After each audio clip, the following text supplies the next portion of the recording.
하나님은 죽은 자의 하나님이 아니요 산 자의 하나님이시라. 하나님에게는 모든 사람이 살았느니라.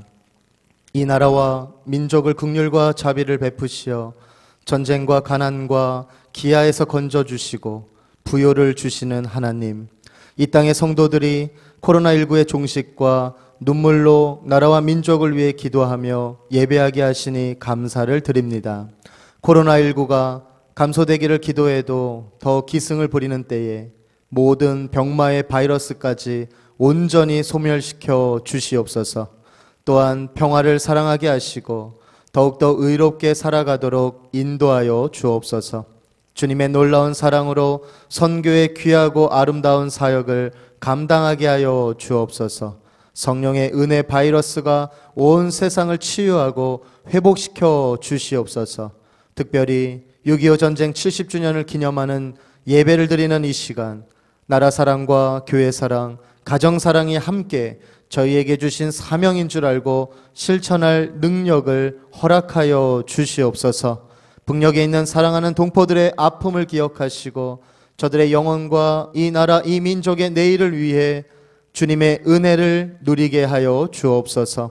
갈등으로 반목하며 분열되는 사회를 믿음의 등불로 밝혀주옵시고 예배의 시종을 의탁하오며 사랑으로 평화로 우리를 이끄시는 구세주 예수님의 이름으로 기도하옵나이다. 아멘.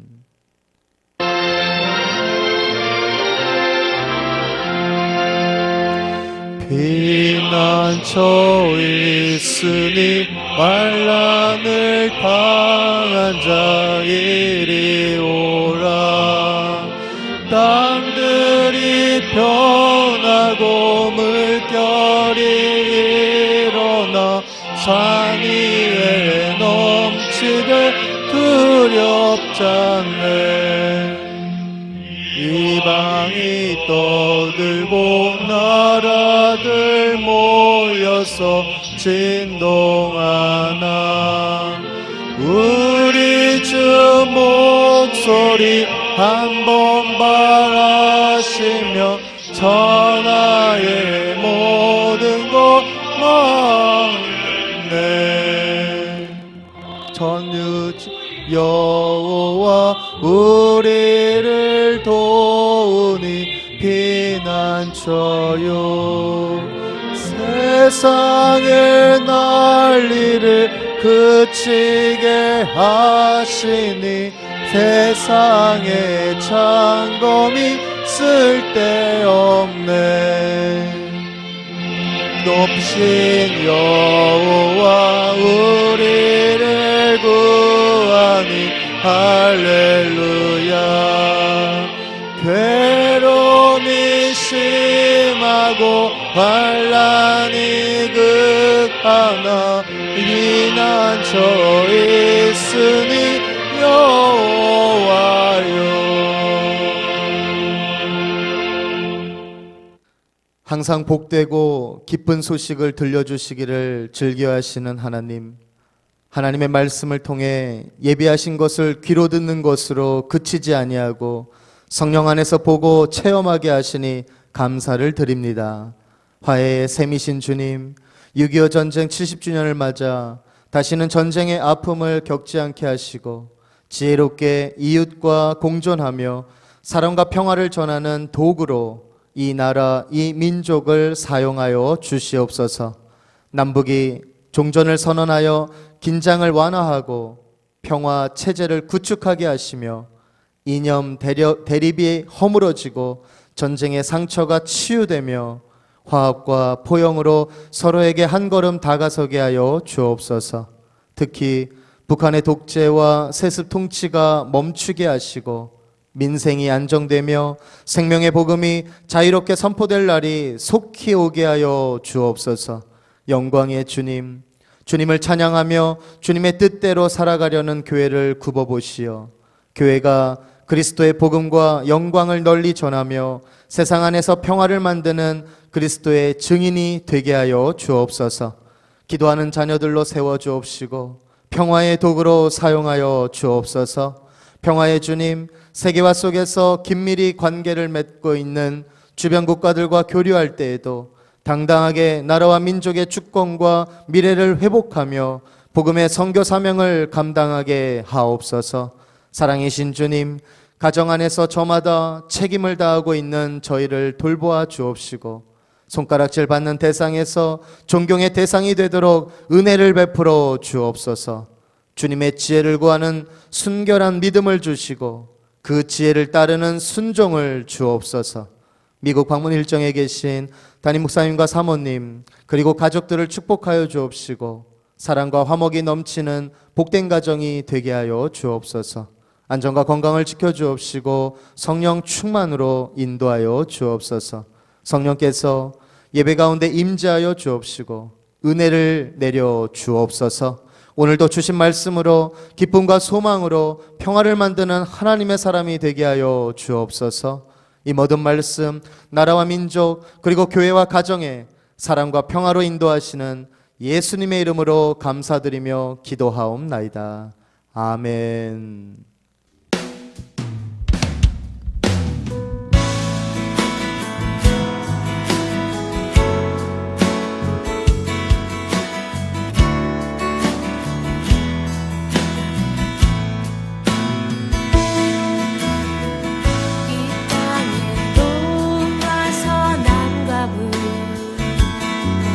가득한 죄악 용서하소서.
사도신경으로 신앙 고백합니다.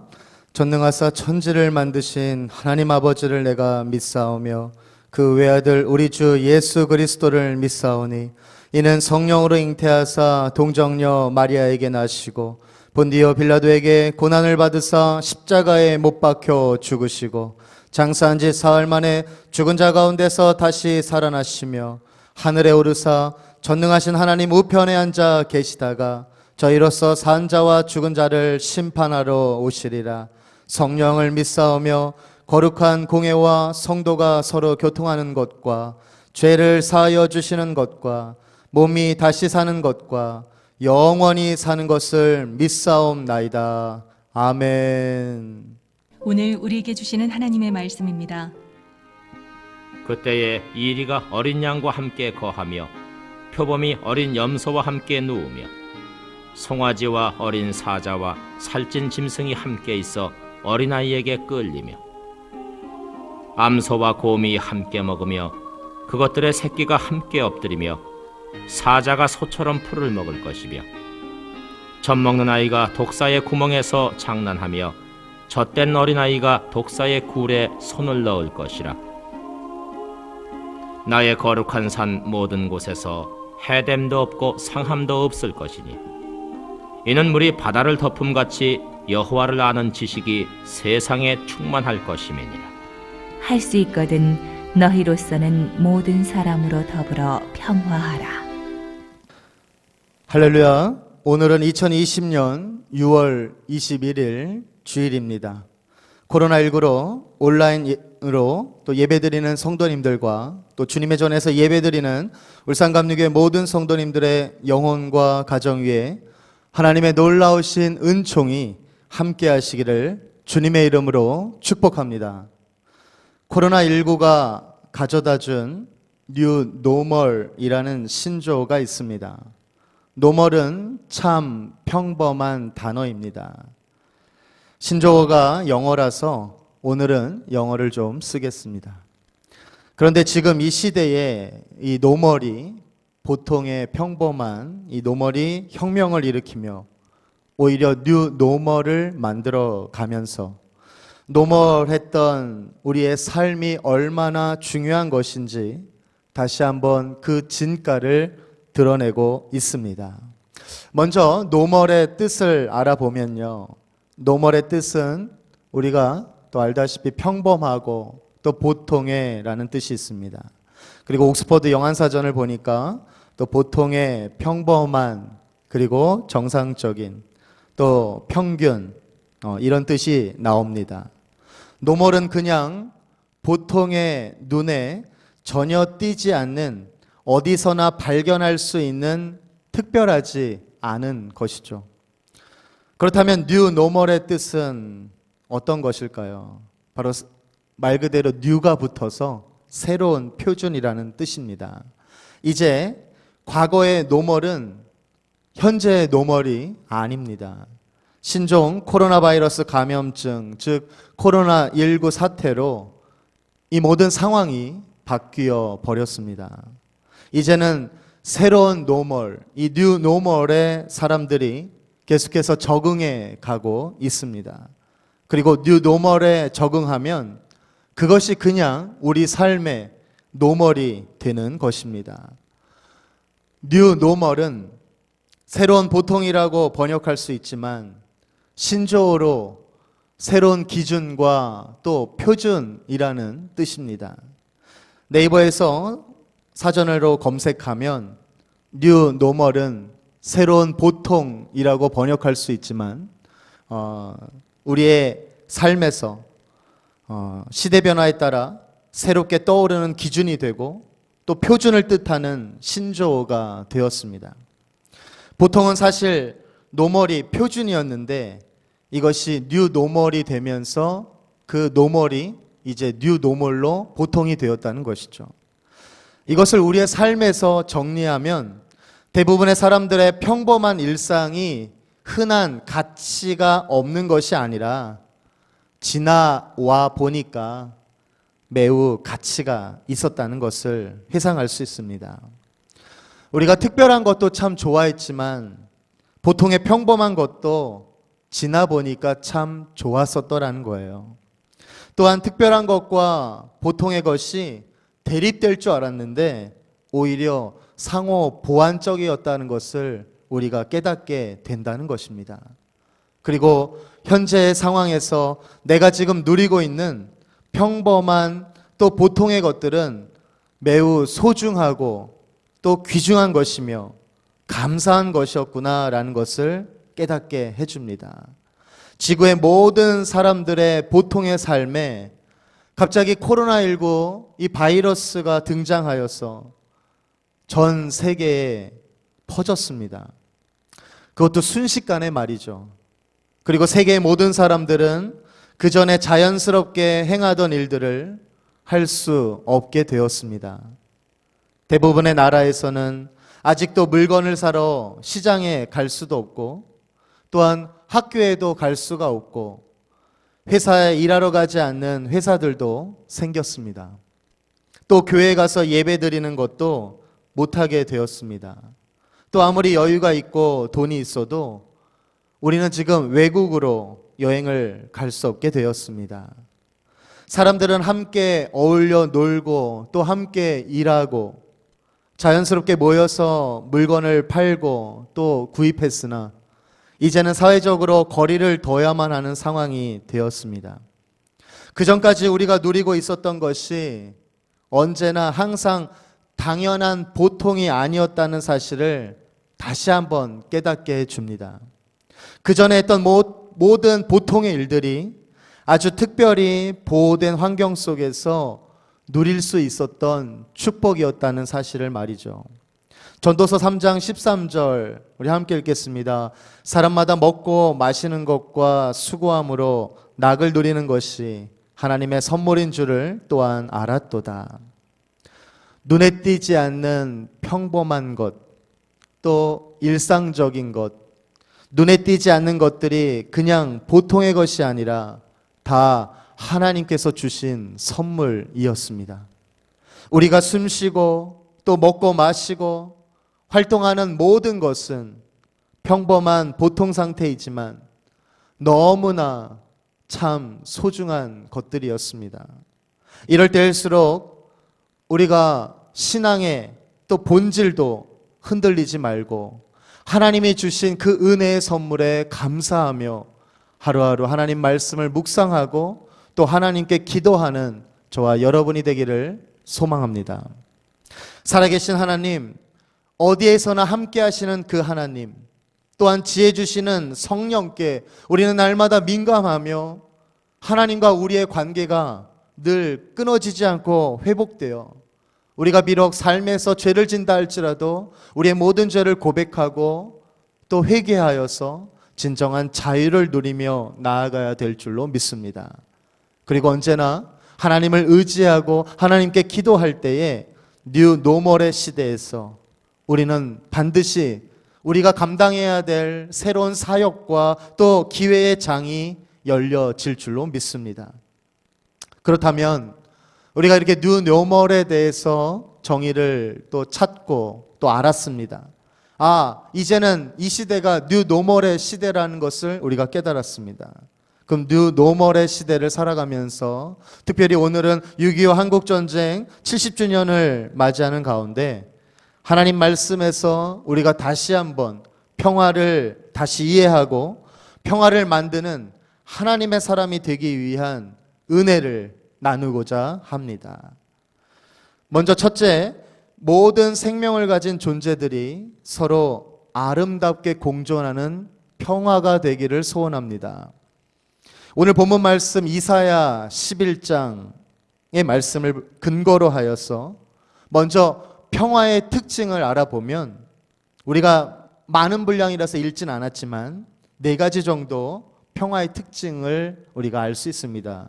첫 번째는 평화는 생명을 값없이 여기고 죽음에 이르게 하는 전쟁과 반대된다라는 것입니다. 그리고 두 번째는 평화는 현존하는 세계 질서를 전복시키는 종말론적인 것으로 이해됩니다. 그리고 세 번째는 평화는 하나님의 공의가 전제됩니다. 그리고 네 번째는 평화는 살아있는 모든 존재가 약육 강식의 방식이 아니라 서로 협력하는 방식으로 공존한다는 사실을 우리가 이사야 11장의 말씀을 묵상하면 깨닫게 됩니다. 평화는 하나님의 뜻입니다. 평화는 하나님을 경외하고 그를 아는 지식이 풍부할 때 이루어질 가능성이 많아집니다. 수백 년 동안 외세의 압제에 시달렸던 유대인들은 현재 겪는 고달프고 비참한 세계에 대한 반대 표상으로 평화를 그려보았다고 할 수 있습니다. 오늘 우리는 신종 코로나 바이러스 감염증 이 코로나19가 언제 끝날지 종식될지 모르는 상황에 있습니다. 사람들은 내색은 안 하지만 불안과 위기 속에서 누군가 전해줄 평화의 구원의 복된 소식을 애타게 기다리고 있습니다. 코로나19를 계기로 디지털화가 되었고 또 탈세계화라고 이러한 두 날개의 삶에서 우리가 잘 모르는 이 뉴노멀의 시대에서 겪는 것이 있다면 불확실성, 그리고 불안전성, 불평등성이 팽배해 있다라는 것입니다. 이러할 때 하나님을 더 의지하며 평화를 만드는 하나님의 사람이 되시기를 주님의 이름으로 축복합니다. 오늘 본문은 뉴노멀의 시대에 평화에 관한 이사야의 그림으로 이해하면 평화는 인간 세상에만 국한하지 않고 동물들의 세계까지 그 영역을 넓힌 점에서 아주 탁월성을 보입니다. 평화를 그리는 이사야의 생각 깊은 곳에서 창조주 하나님을 발견하고 그 하나님이 인간을 만드실 뿐만이 아니라 동물도 만드셨으니 그의 모든 피조 세계가 서로 공존하고 상생하는 것을 평화의 이상으로 삼은 것입니다. 평화는 살아있는 모든 존재가 약육 강식의 방식이 아니라 서로 협력하는 방식으로 공존한다는 사실을 우리가 다시 한번 깨달아야 될 줄로 믿습니다. 반려동물을 키우고 함께 동고동락하시는 분들이 참 많은 것 같아요. 어느 분이 그러는데 요즘 기독교 인구보다 반려동물과 함께 동고동락하는 분들이 더 훨씬 많다고 합니다. 한 1,000만 가정 이상이 반려동물과 함께 지내고 있는 것 같은데 반려동물과 함께 지내시는 분들은 그 어느 때보다 오늘 말씀에서 많은 은혜를 받으시고 뭔가 이 동물과 함께 지낸다는 것이 하나님 앞에 또 죄스러운 건 아니었는가라는 생각이 있었다면 아마 더 자유함을 누리시고 진정한 평화가 더 넓게 또 하나님의 은혜로 펼쳐나갈 줄로 믿습니다. 반려동물과 함께 지내시는 분들은 앞으로 그 동물과도 서로 협력하여 또 공존하시고 가정의 평화를 만드시는 또 하나님의 사람, 하나님의 가정들이 다 되시기를 주님의 이름으로 축복합니다. 그렇다면 우리는 이제 뉴노멀 시대에서 그 뉴노멀이라는 이 의미를 우리가 알고 그리고 오늘 본문 말씀을 통하여서 이사야의 그 말씀으로 우리가 동물까지 더 확대되는 그러한 진정한 평화의 의미를 깨달았습니다. 그렇다면 예수님이 원하시는 평화의 이해를 우리가 또 알아야겠습니다. 예수님은 자신의 속죄 죽음을 통해 죄의 속박으로부터 자유와 해방과 구원을 성취하셨습니다. 죽음에서 부활하심으로 세상에 희망과 평화가 되셨던 것이죠. 죄로부터의 해방과 구원은 인간 속에 있는 억압으로부터의 해방을 의미하고 이 해방은 그리스도 안에는 평화로운 삶의 전형이 되었습니다. 예수님의 속죄 죽음은 매임으로부터 해방된 진정한 평화를 실현하는 사건이었던 것이죠. 세번역 성경의 마태복음 5장 9절 말씀을 우리가 함께 읽겠습니다. 평화를 이루는 사람은 복이 있다. 하나님이 그들을 자기의 자녀라고 부르실 것이다. 아멘. 자, 예수님이 말씀하신 이 평화를 의미하는 헬라어는 에이레네라고 합니다. 그리고 만들다라는 동사는 포이에오에서 파생된 포이오이가 결합된, 즉 평화를 만드는 사람들은 신약성서 전체에서 유일하게 사용된 단어입니다. 예수님의 입장에서 평화를 만드는 사람이 하나님의 아들이라 불릴 수 있는 것은 평화가 하나님 아버지의 뜻이기 때문일 것입니다. 평화는 추상적인 개념이 아니라 하나님의 자녀들에겐 하나님의 뜻에 합당한 구체적인 행위가 요구됩니다.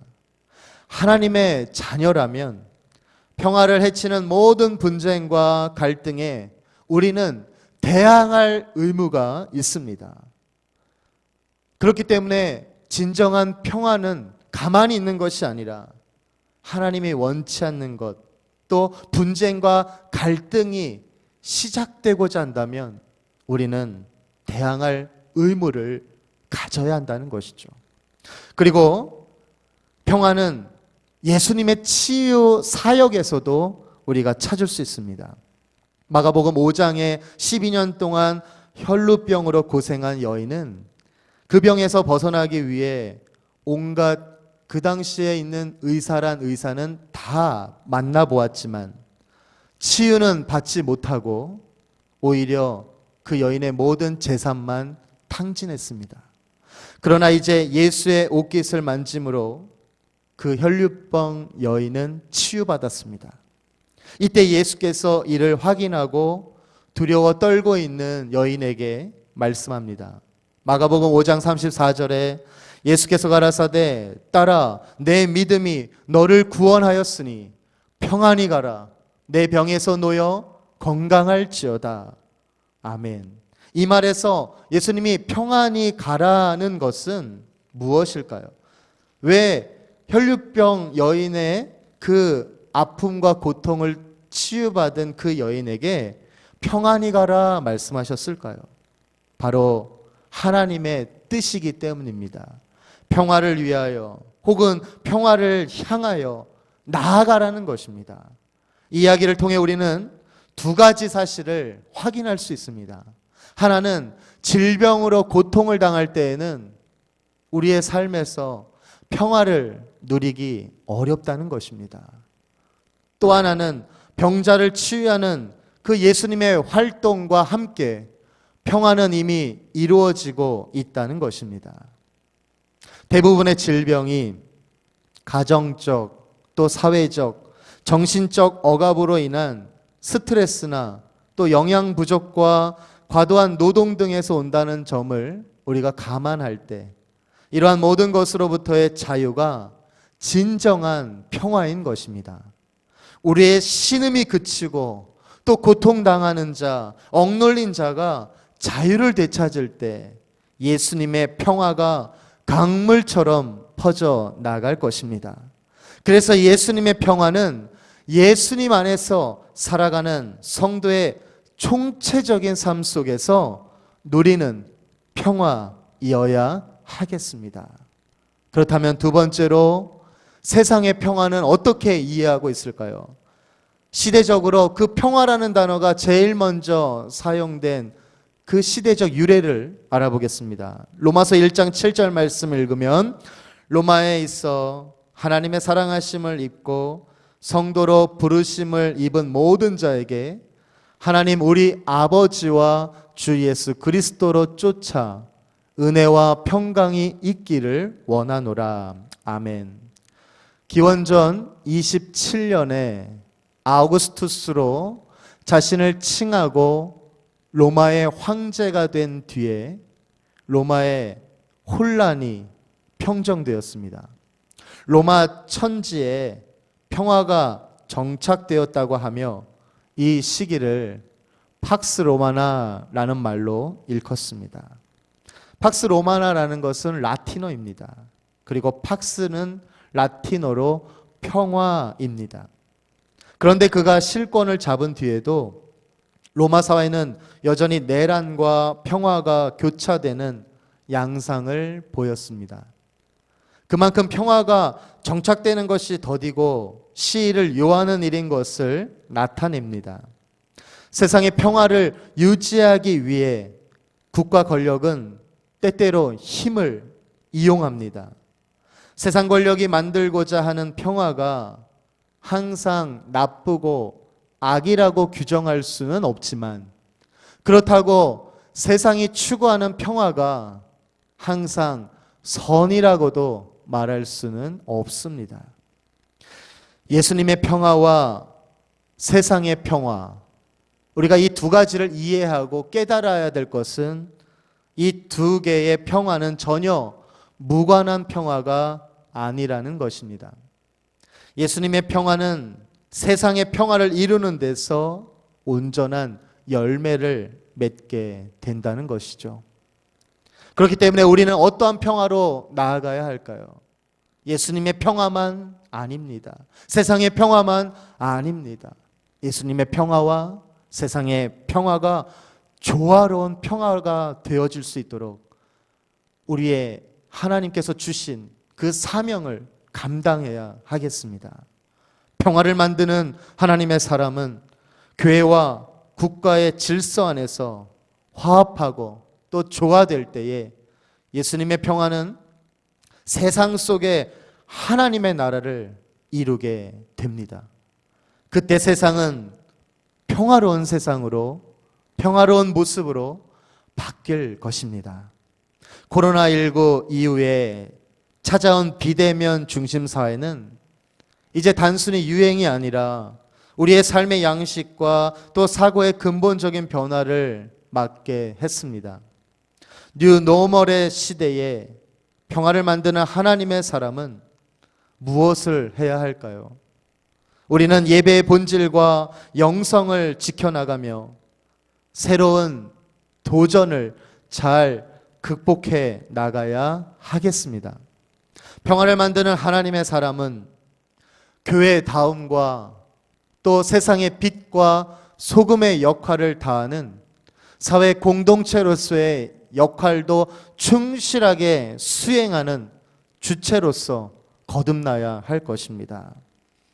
그러할 때 평화를 만드는 하나님의 사람은 이 뉴 노멀의 시대에 온라인을 통하여서 소외되어 있거나 또한 이 뉴 노멀의 시대에 비대면이나 사회적 거리두기나 아니면 어디에 가서든지 QR코드라고 하는 바코드를 찍어야 되고 또 손소독을 해야 되고 나의 존재를 또 적어야 되고 다시 한번 열 체크를 해야 되는 이러한 뉴 노멀의 시대에 적응하지 못하고 불안을 겪고 있는 세대와 계층을 우리가 더 도와주고 그리고 고령 세대를 우리가 또 돌볼 수 있는 하나님의 넓은 은혜의 사람이 되어서 사회적인 약자까지도 노멀이 아닌 뉴 노멀에 적응하지 못하는 그러한 약자들을 발견하셔서 우리가 더 보호하며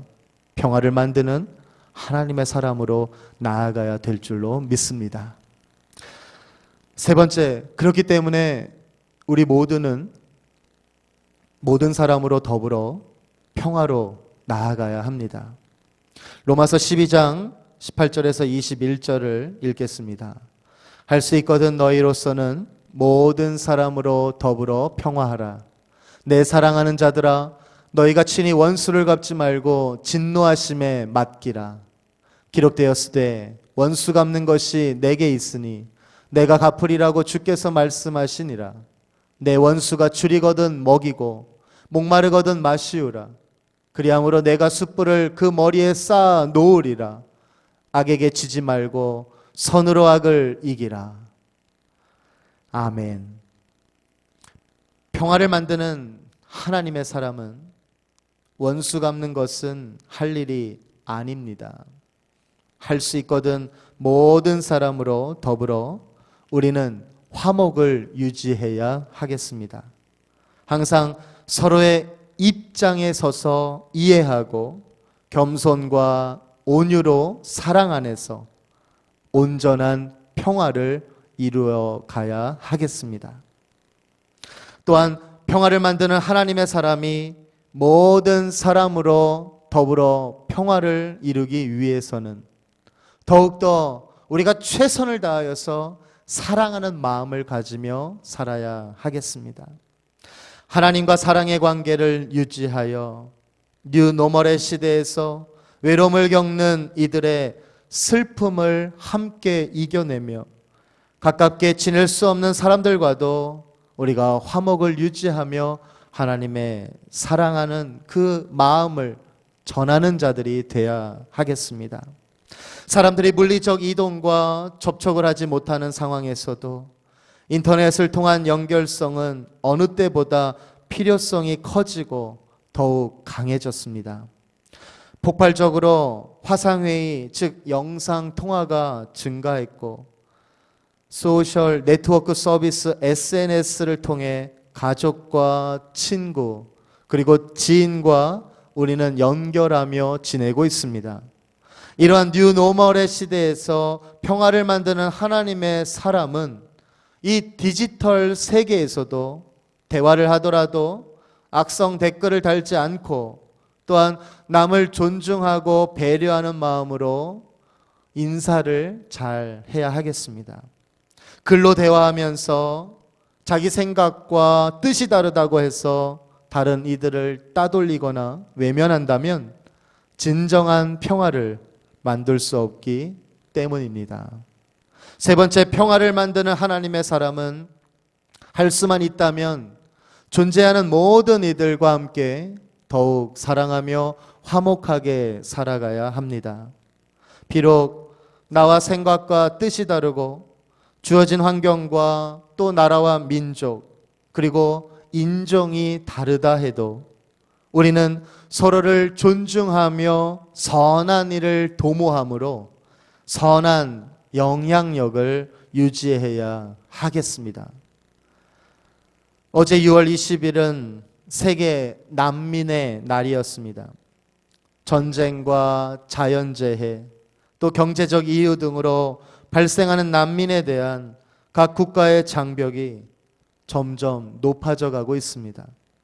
장벽을 통과한 이들도 사회에 적응하는 일은 쉽지 않아 보입니다. 평화를 만드는 하나님의 사람은 정착 못한 이들, 또 다른 결핍과 자유가 없는 이 난민촌 사람들, 그리고 정착한 사회에서 냉대와 보호받지 못하는 이들 등 다양한 입장의 사람들에게 필요한 공급이 이루어질 수 있도록 우리는 그들에게 손을 내밀고 또한 그들을 위해서도 기도하는 사람이 되어야 되겠습니다. 끝으로 6.25 전쟁 70주년을 기념하며 우리가 이번 주 6월 25일 6시 25분에 우리가 저 북녘 땅을 바라보며 평화와 통일, 선교를 놓고 기도하는 시간을 가졌으면 좋겠습니다. 평화를 만드는 하나님의 사람은 정한 시간에도 함께 기도하면 좋을 것 같아요. 전쟁 상태로 70년을 이어온 분단과 냉전의 세월은 화해의 하나님을 향한 우리들의 끊임없는 반역과 어리석음 때문이었습니다. 수백만의 희생과 이산의 아픔을 우리는 치유하지 못한 채 오히려 그 아픔을 더하게 했던 것은 회개할 줄 모르는 우리의 죄 때문이었습니다. 한반도의 평화를 만드는 하나님의 사람이 돼야 하겠습니다. 이 분단 질서를 극복하기 위해 헌신하는 평화와 화해의 일꾼이 되도록 우리는 함께 연대해야 하겠습니다. 6월 25일 6시 25분은 개인적인 기도입니다. 그래서 의미를 두고 그동안에 저 북녘을 위해서 또 평화통일을 위해서 기도하지 않았다면 그 시간만큼은 특별히 70주년을 맞이하여서 함께 저 북녘의 자유와 또 선교적인 통일과 또 자유의 통일, 또 복음적 통일을 위해서 기도하는 저와 여러분이 되기를 소망합니다.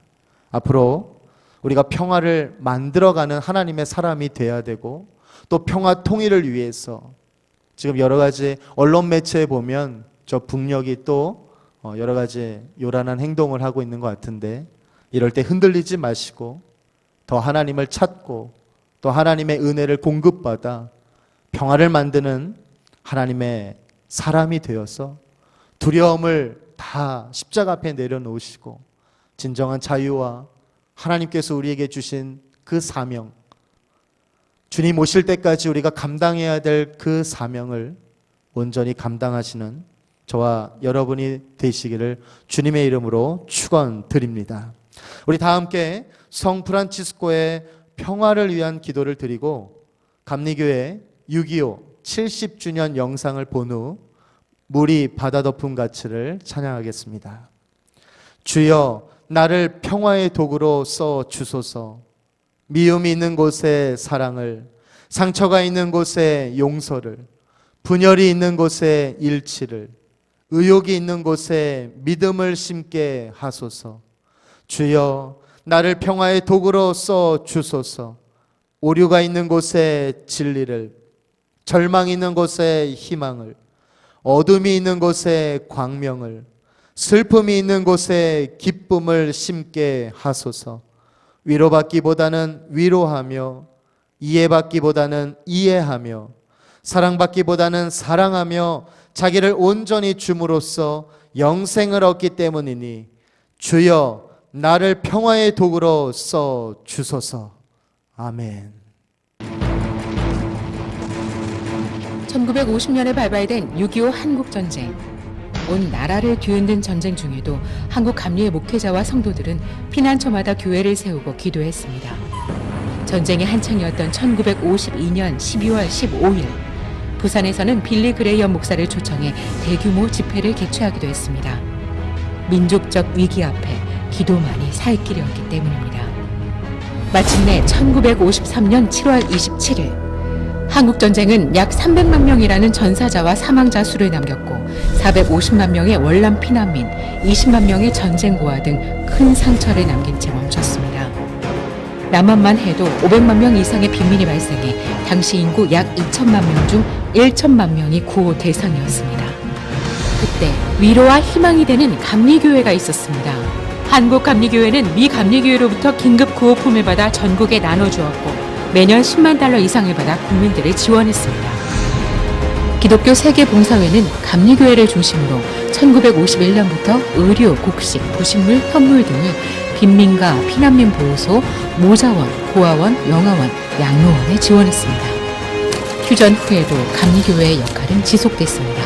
1954년 감독 호소 기금으로 모금 활동이 전개되어 160만 달러가 모금돼 전해졌으며 1954년부터는 감리회 웨슬리 구락부를 전국에 조직해 만 7에서 15세를 대상으로 하는 초등교육, 미션스쿨을 시작해 수십만 명의 미래 세대 학생들을 교육하고 대한민국 최초 사회복지관은 태화 기독교 사회복지관을 통하여 아동복지사업, 가정복지사업 등 빈곤을 퇴치하는 일에 전력을 다해오고 있습니다. 이러한 감리교회의 선교 교육 봉사는 국민들의 문맹을 퇴치하는 효과를 거두었고 선진 한국의 교육적 기틀을 마련하는 위대한 초석이 되었습니다. 교육과 봉사의 삶을 강조한 감리회. 그야말로 세상의 빛과 소금의 역할을 감당한 것입니다. 이제 도움을 받아야 했던 나라에서 도움을 주는 나라가 된 대한민국. 세계가 부러워하는 대한민국이 되었습니다. 여기에는 기도와 봉사로 살아오는 7천 감리교회와 150만 감리교인이 있습니다. 2020년 어느덧 6.25 전쟁 70주년을 맞이하는 대한민국은 또 다른 위기 앞에 서게 됩니다. 대한민국과 전 세계 누구도 겪어보지 못한 어려운 상황입니다. 코로나19로 인하여 오히려 우리는 지난 세월 받은 은혜를 잊지 말라는 하나님의 음성을 듣습니다. 또한 우리 믿음을 정결케 하시고 교회를 새롭게 하시는 하나님의 능력을 볼 수 있습니다. 우리 감리교회는 위기 속에서 기도하며 다시 한번 부흥의 기회로 삼아야겠습니다. 우리는 이겨낼 수 있습니다. 더 좋은 모습으로 거듭날 수 있습니다.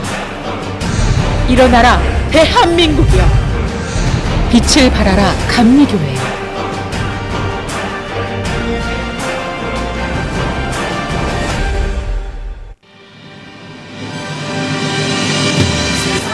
모든 민족이 구원을 얻기까지 쉬지 않으시는 하나님, 주의 심장 가지고 우리 이제 일어나 주 따르게 하소서. 세상 모든 육체가 주의 영광 보도록 우릴 부르시는 하나님, 주의 손과 발 되어 세상을 치유하며 주 섬기게 하소서. 물이 바다 덮음같이 여호와의 영광을 인정하는 것이 온 세상 가득하리라. 물이 바다 덮음같이, 물이 바다 덮음같이, 물이 바다 덮음같이 오리라. 그날에 주의 영광 가득한 세상, 우리는 듣게 되리. 온 세상 가득한 승리의 함성,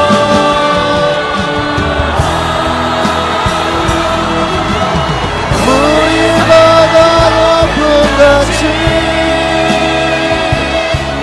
여호와의 영광을 인정하는 것이 온 세상 가득하리라.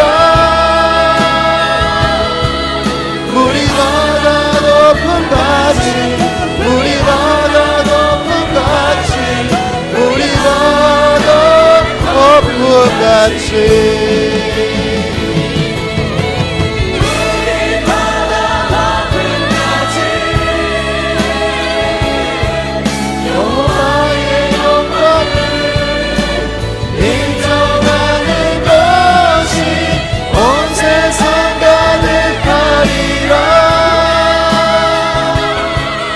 물이 바다 덮음같이, 물이 바다 덮음같이, 물이 바다 덮음같이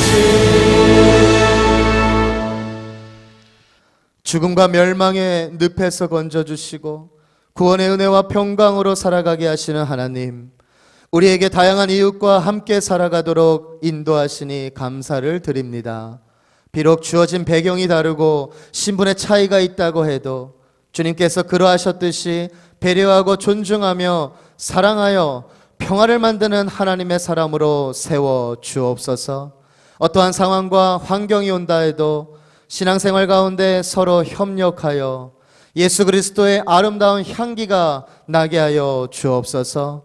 복음을 들고 가서 굶주린 자들을 먹이고 가르치며 평화를 만드는 하나님의 사람이 되게 하여 주옵소서. 교회와 성도들로 하여금 앞장서서 나라를 위한 기도와 섬김으로 정의를 지켜가게 하여 주옵소서. 하나님을 사랑하고 이웃을 사랑하게 하시어 화목을 유지하게 하시고 세대와 인종과 국경을 넘어 평화를 만드는 하나님의 사람으로 사용하여 주옵소서. 근면과 성실로 살아가며 정직한 소득으로 풍성한 소득을 주심에 감사를 드립니다. 땀 흘리는 행복으로 거두어진 재물로 감사한 예물로 준비하여 드리오니 기뻐 받아 주옵소서. 민족의 아픔과 고통으로 황폐해진 곳에서 옥토로 변화시켜 주시고 풍요를 누리며 살게 하셨습니다. 주님이 주시는 은혜를 나누며 전하고 드려지는 모든 손길들을 하늘의 복을 더하여 주시옵소서. 지금은 하나님과 원수된 죄인을 하나님과 화해시켜 주시기 위해 십자가의 희생제물이 되어 죽으신 예수 그리스도의 은혜와 이 땅의 아름다운 사랑과 평화가 깃들기를 원하시는 하나님의 극진하신 사랑하심과 이 나라와 민족을 개혁하여 주시는 성령의 역사하심이 오늘 6.25 전쟁 가운데서 70 동안 지켜 보호하신 하나님을 기억하고 평화를 만드는 하나님의 사람이 되기로 결단한 성도들과 교회와 가정 위에 영원토록 함께 계시기를 간절히 축원하옵나이다. 아멘. 우리 옆 사람과 인사 나누겠습니다. 평화를 만드는 하나님의 사람이 됩시다. 할렐루야. 광고하겠습니다. 오늘 6부 예배는 교구장 헌신 예배로 드리겠습니다. 또 다음 주일은 순교자 기념주일로 지키며 다음 주 6부 예배는 서영주 청년의 특송이 있겠습니다. 담임 목사님께서는 6월 16일부터 6월 27일까지 미국에 방문 중에 계십니다. 담임 목사님과 사모님의 일정과 또 건강과 안전을 위해서 기도해 주시기를 바랍니다. 이번 주 금요 심야 기도회는 성전 건축 특별 심야 기도회로 모이겠습니다. 신정희 집사님 남편 고 김필수 성도님이 지난 주일에 하나님의 부르심을 받았습니다.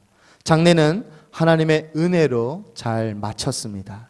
삼교구 신정희 집사님께서 하나님의 은혜로 남편 고 김필수 성도님의 장례를 잘 모시게 하심을 감사드립니다. 강단 헌화를 드렸습니다. 우리 이제 다 함께 일어나셔서 찬송가 394장 1절, 3절, 4절만 부르시고 모든 예배 순서를 마치겠습니다.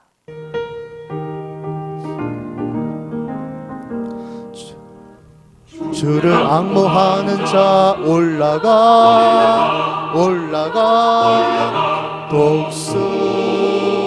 독수리같이 모든 싸움 이기고 근심 걱정 벗은 후 올라가 독수리같이 주 앙모하는 자, 주 앙모하는 자, 주 앙모하는 자, 늘 강건하리라. 주를 앙모하는 자 달려가 비곤치 않네. 천성문을 향하여 면류관을 얻도록 달려가 비곤치 않네. 주 앙모하는 자, 주 앙모하는 자, 주 앙모하는 자, 늘 강건하리라.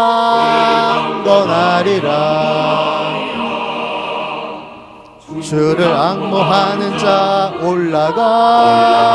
올라가 독수리같이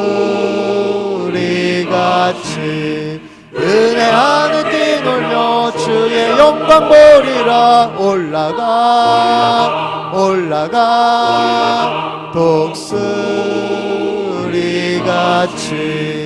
주 앙모하는 자, 주 앙모하는 자, 주 앙모하는 자, 늘 강건하리라. 하나님께 영광의 박수 올려드립니다. 할렐루야.